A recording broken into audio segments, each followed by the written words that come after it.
Estamos aqui hoje na do Vale Saúde com o Dr. Valmir, pneumologista. Gostaria de agradecer ao doutor pela entrevista, por estar aqui com a gente hoje, passando um assunto muito interessante e ressaltando que nós estamos mantendo o distanciamento, a nossa equipe está usando máscara e nós estamos tomando todas as medidas de segurança. Tudo bem, doutor? Seja bem-vindo. Beth, obrigado pela atenção, tá? E como você falou, nós estamos numa distância segura, tá? Então, eu tomo a liberdade de tirar a máscara, tá? E gostaria de, em primeiro lugar, agradecer o seu convite, tá? E muito obrigado, tá? Estou à disposição.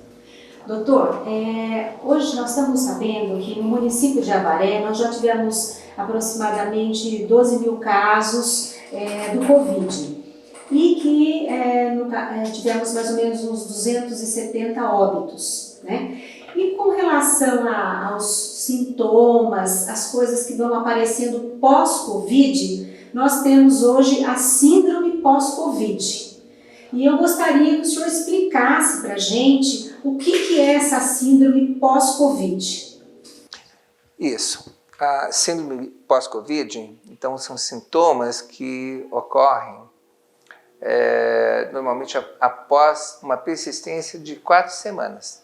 Tá? Então, até 4 semanas é normal que você tenha sintomas. Tá? 80% das pessoas possuem sintomas, mas 80% melhoram desses sintomas. 20% após 4 semanas, elas vão apresentar alguns sintomas que são persistentes.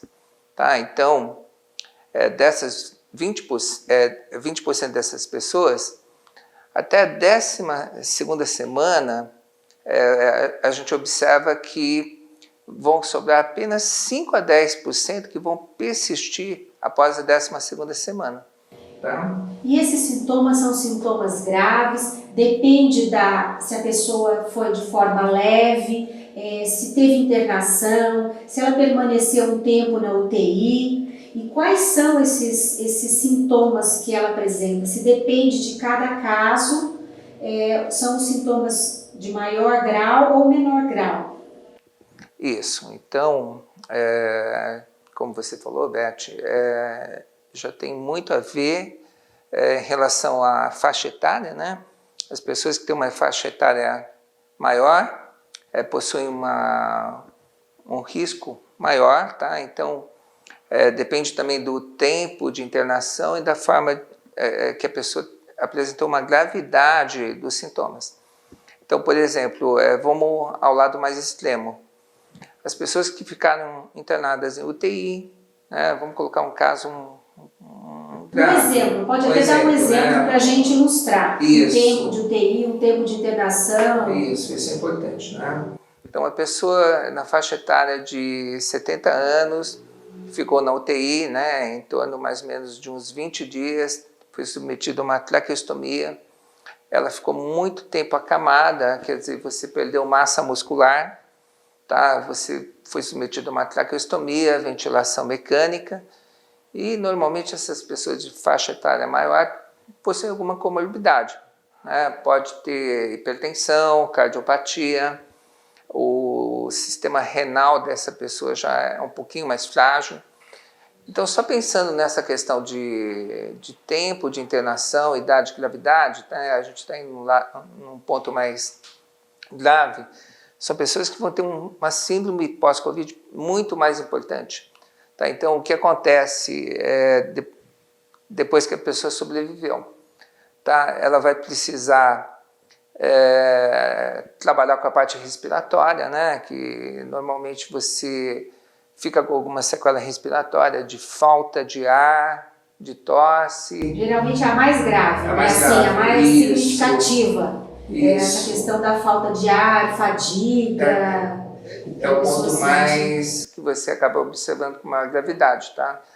Aí, fora a parte respiratória, né, que normalmente é o mais acometido inicialmente, você pode ter problemas de arritmia cardíaca, a miocardite, né, pode ter uma... AVC também, né, doutor? Sequelas de AVC, né, que o vírus ele tem uma ação na parte arterial, né, do endotélio dos vasos, tá? Então aumenta o risco de trombose, embolia.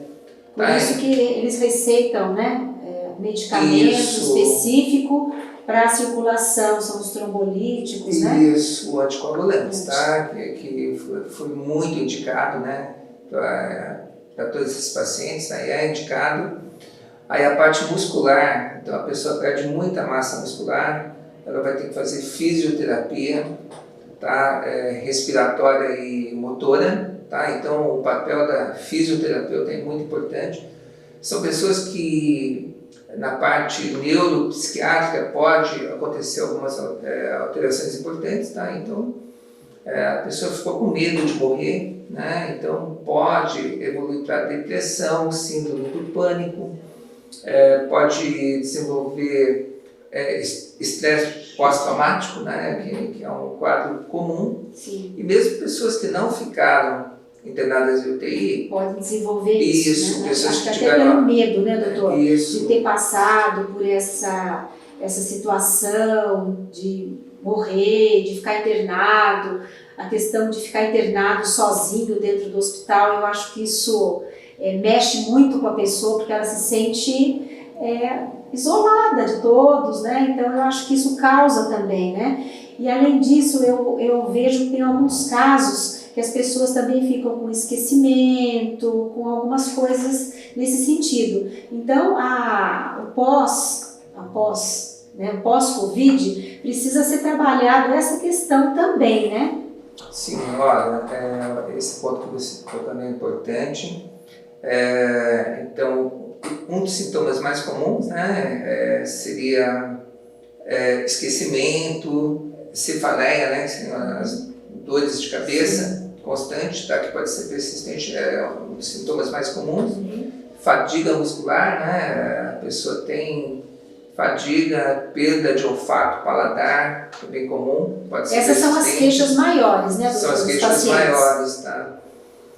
E é lógico, em primeiro lugar é a questão respiratória, mas aí tem essas questões neuropsiquiátricas, né, que é bem comum, né, como você citou, e também pessoas normais, tá? Então pessoas que ficaram na fase 1 da Covid ou pessoas que nem pegaram Covid.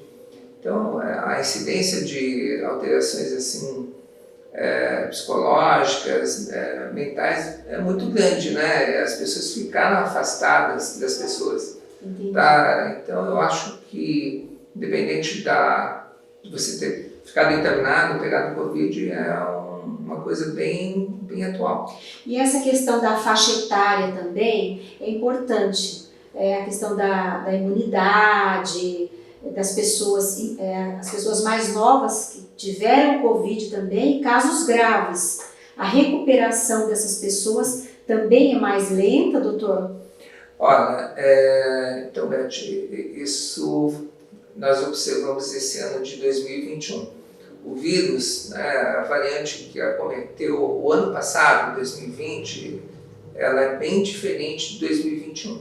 Tá? Então, em 2020 nós observamos que o maior fator de risco era a idade, obesidade, pessoas que tinham comorbidades. Tá? E até a impressão que deu no final de 2021 foi, puxa, o vírus acabou, está tudo tranquilo. Só que em janeiro ele ganhou muita força, que foi a segunda onda, tá? Foi essa questão do vírus ter desenvolvido uma virulência bem maior, tá? O que aconteceu em Manaus, né? Que nós observamos em janeiro. Sim. E nós começamos a observar em São Paulo, nas grandes centros, e veio para o interior trabalhar. Tá? Veio muito forte de janeiro até mais ou menos junho. E acometeu jovens, né? Jovens, a faixa etária, tá? Pessoas mais novas, né? É uma coisa que a gente não estava muito acostumado. Pessoas da faixa etária produtiva, sim, pais de família, pessoas que estavam trabalhando. A minha família em São Paulo também, houve casos, tá? Eu acho que em todas as famílias, tá? Doutor, o senhor acha que isso é devido à falta de uma atenção maior, de maiores cuidados? As pessoas relaxaram um pouco porque acharam que era só em pacientes mais idosos e de repente o pessoal relaxou um pouco os cuidados, as medidas protetivas não estavam muito enfatizadas? Será que... Isso. Então, o que você está falando é bem importante, Beth. O que nós notamos agora que com a vacinação em massa, eu acho que foi o ponto primordial, né, para a queda, né, da incidência, tá? Não só em Avaré, São Paulo, no Brasil e no mundo. Tá? Então, a vacinação é um ponto importante. Só que tem problema, é um problema que é importante, né? Que só para a gente continuar o raciocínio. Essas variantes continuam, tá? Então, apesar de você ter tomado 1 ou 2 doses, você pode se reinfectar. O risco de morte, de internação é menor, mas você precisa continuar com todos os cuidados, tá? É importante a vacinação. Lembrando que é importante se vacinar, mas é importante não escolher o álcool, a vacina. Não, olha, o álcool em todo momento, a máscara, tá? É importante, o distanciamento, tá? E todos os cuidados, tá? Eu acho que a pandemia não acabou ainda e todo mundo precisa continuar alerta e atenção, tá? Isso é importante, tá? Doutor, e com relação ao tratamento, as pessoas têm procurado mais, porque nós vimos que no início o pessoal, muita gente para fazer o teste, né? Os lugares estavam, os laboratórios, tal, muita procura pelo teste. E agora diminuiu essa questão dos testes e aí houve uma maior procura para a questão do tratamento, do pós-Covid, a síndrome do pós-Covid. Sim. Olha, é natural que com a queda, né, da questão dos casos, há uma tendência a ter uma incidência maior dos quadros pós-Covid. Tá? Então, no ambulatório nós chegamos a atender quase 160 pessoas num dia, né, os meus colegas, e atualmente a gente atende no máximo 15 pessoas, 10 pessoas, tá? E a maior incidência agora seria o pós-Covid mesmo. As pessoas que tiveram a doença estão com as manifestações, então estão nos procurando. Né? Doutor, nós vamos fazer um intervalo e voltamos já continuando o nosso assunto que está super interessante. Obrigado.